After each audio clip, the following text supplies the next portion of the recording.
China-France relations are once again brought to the global spotlight with French President Emmanuel Macron's state visit to China this week. For the world we live in now, closer China-France relations are becoming increasingly important.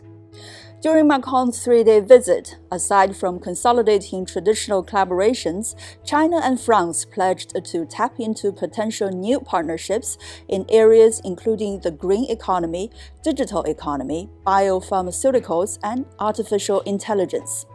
Chinese President Xi Jinping specifically said, in the coming 60 years, China is willing to join hands with France to pursue steadier, better development of bilateral ties. In their 60-plus-year diplomatic relations, China and France have already achieved a lot. Over these years, trade between the two nations had surged roughly 800-fold, reaching about $79.58 billion in 2024.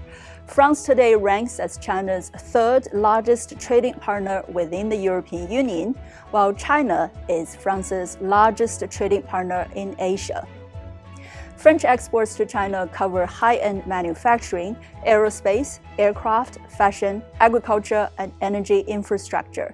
China sends to France manufacturing equipment, consumer goods, electronics, textiles, household appliances, and more.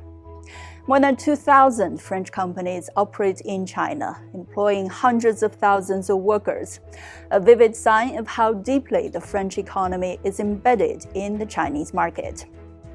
In fact, reflecting upon the 60-plus years of bilateral interactions, France has taken a lead among major Western powers in managing and sustaining relations with China. In 1964, under then-French President Charles de Gaulle, France was the first major Western power to formally recognize the People's Republic of China, a bold geopolitical move that put France ahead of many of its Western allies.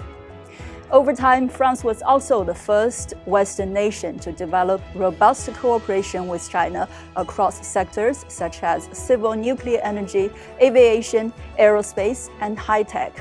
And by embedding French firms deeply in the Chinese economy, France created a bridge, a two-way channel of trade, culture, investment, influence, and interdependence. These records make France a kind of honest broker, one Western country capable of maintaining independent, long-term engagement with China rather than treating it merely as a strategic rival. They are also why in today's fraught geopolitics, marked by crises like the conflict in Ukraine and rising tensions in East Asia, the China-France relationship matters more than ever. The war in Ukraine has revealed the fragility of global supply chains, the instability of global energy markets, and the danger of bloc politics. Having major powers like France and China maintaining robust trade and diplomatic channels helps anchor global economic stability. It also offers a counterbalance to zero-sum mindsets, shielding international trade, energy, and recovery from damaged by ideological rivalries. In East Asia, amid the most recent reckless, provocative, and erroneous Taiwan remarks from Tokyo, the possibility of miscalculation or escalation in the region becomes real. A mature, deep, and mutually understood relationship between a major EU power and Beijing could serve as a stabilizing force. Plus, both permanent members of the United Nations Security Council, China and France have obligations and interests in protecting the victory of World War II and the post-war international order. Rejecting the resurgence of militarism and safeguarding peace across the Taiwan Straits remains central to such obligations and interests. In the end, President Macron's visit isn't just a routine trip.